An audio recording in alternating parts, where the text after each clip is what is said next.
तुम यहाँ यूं ही नहीं आए हो। ये क्षण कोई संयोग नहीं है। अस्तित्व में कुछ भी अचानक नहीं होता। अगर ये वीडियो तुम्हारे सामने आया है तो इसका अर्थ है तुम्हारे भीतर कुछ पूछ रहा है। शब्दों में नहीं, लेकिन बहुत गहराई से। तुम बाहर से सामान्य दिखाई देते हो, काम करते हो, हंसते हो, बातें करते हो, लेकिन भीतर भीतर मन रुकता नहीं। कभी भविष्य की चिंता, कभी अतीत की यादें, कभी डर, कभी बेचैनी। तुम सोचते हो अगर मैं इतना न सोचूं तो कहीं कुछ गलत ना हो जाए। लेकिन सच यह है, यही सोच तुम्हें धीरे धीरे थका रही है। आज मैं तुम्हें कोई नया ज्ञान देने नहीं आया, क्योंकि ज्ञान तुम्हारे पास पहले से बहुत है। आज मैं तुम्हें याद दिलाने आया हूँ। ध्यान से सुनो। यह बात समझने के लिए नहीं है, यह बात जागने के लिए है। छोटा पॉज।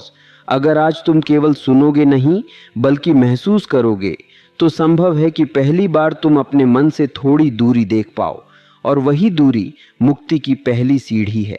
मन बहुत चालाक है। वह खुद को तुम्हारा रक्षक बताता है। वह कहता है मैं तुम्हें सुरक्षित रख रहा हूँ। लेकिन जरा ईमानदारी से देखो, तुम्हारे अधिकतर डर, तुम्हारी बेचैनी, तुम्हारी घबराहट कहीं बाहर से नहीं आई। वे मन के भीतर पैदा हुई हैं। अभी इस क्षण कोई खतरा नहीं है, फिर भी दिल तेज धड़क रहा है। अभी कुछ टूटा नहीं है, फिर भी भीतर टूटन है। क्यों? क्योंकि तुम इस क्षण में नहीं हो। तुम या तो बीते हुए कल में अटके हो या आने वाले कल में उलझे हो। और जो वर्तमान से चूक गया वह जीवन से चूक गया। अब एक बात साफ समझ लो, सोचना समस्या नहीं है, सोच में फंस जाना समस्या है। विचार आना स्वाभाविक है, लेकिन विचारों में खो जाना एक आदत बन जाती है। अधिकतर लोग इसी आदत को अपनी पहचान बना लेते हैं। वे कहते हैं मैं बहुत सोचता हूँ। सच ये है, सोच उन्हें चला रही है। डर क्या है? भविष्य की कल्पना। घबराहट क्या है? उन कल्पनाओं को सच मान लेना। मन एक प्रोजेक्टर की तरह है। वह पर्दे पर लगातार दृश्य डालता रहता है। असफलता, अपमान, अकेलापन, मृत्यु। और तुम भूल जाते हो कि यह सिर्फ एक फिल्म है। आज मैं तुम्हें दर्शक की याद दिलाने आया हूं। अगली बार जब डर आए, उससे लड़ो मत, भागो मत। बस बैठ जाओ, आंखें बंद करो और देखो डर है कहां। क्या वह हाथों में है? नहीं। क्या वह आंखों में है? नहीं। शायद पेट में एक हलचल है। ध्यान से देखो, वह हलचल भी बदल रही है। जो बदल रहा है वह तुम नहीं हो सकते। यही पहली समझ है। तुम डर नहीं हो, तुम चिंता नहीं हो, तुम विचार नहीं हो। तुम वह हो जो इन सब को देख रहा है। मन यह बात पसंद नहीं करता। वह तुरंत कहेगा इससे क्या होगा। मेरी समस्या बहुत बड़ी है। मन तुम्हें फिर से सोच में खींचना चाहता है, क्योंकि सोच में ही उसका अस्तित्व है। याद रखना, मन शत्रु नहीं है, लेकिन जब वह मालिक बन जाए तो विष बन जाता है। अब एक गहरी बात समझो। ओवरथिंकिंग इसलिए होती है क्योंकि तुम जीवन पर भरोसा नहीं करते। डर इसलिए होता है क्योंकि तुम परिणाम को नियंत्रित करना चाहते हो। घबराहट इसलिए होती है क्योंकि तुम इस क्षण को स्वीकार नहीं करते। लेकिन जीवन होने में है, बनने में नहीं।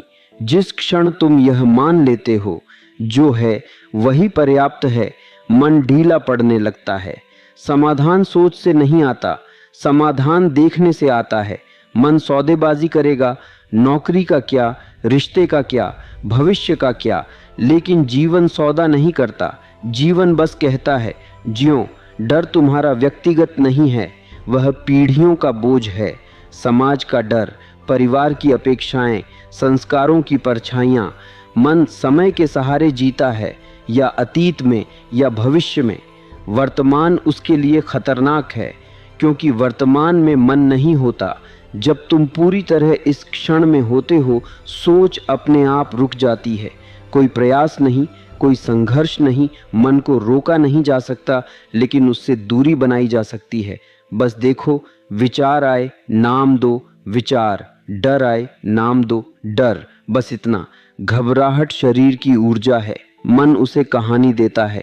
अगली बार कहानी मत सुनो, शरीर को देखो, सांस को देखो। देखते ही तीव्रता कम होने लगती है, क्योंकि देखने वाला कभी घबराता नहीं। पहचान सबसे बड़ी जंजीर है। मैं ऐसा ही हूँ। यही वाक्य भीतर के द्वार बंद कर देता है। तुम्हारी कोई स्थायी पहचान नहीं, और यही सबसे सुंदर सत्य है। डर तभी ताकतवर होता है जब तुम कहते हो, मेरा डर, खालीपन से मत डरो, वही तुम्हारी असली प्रकृति है। मौन कोई अभ्यास नहीं, मौन प्रतिक्रिया का अभाव है। डर कहानी से जीता है, मौन में डर थक जाता है। तुम पहले से ठीक हो, तुम्हें बदलने की ज़रूरत नहीं। बस जो नहीं हो उसे गिरने दो, और एक दिन तुम पाओगे सोच अब औजार है, डर पीछे छूट गया है। यही स्वतंत्रता है, यही मुक्ति है, यही जीवन है।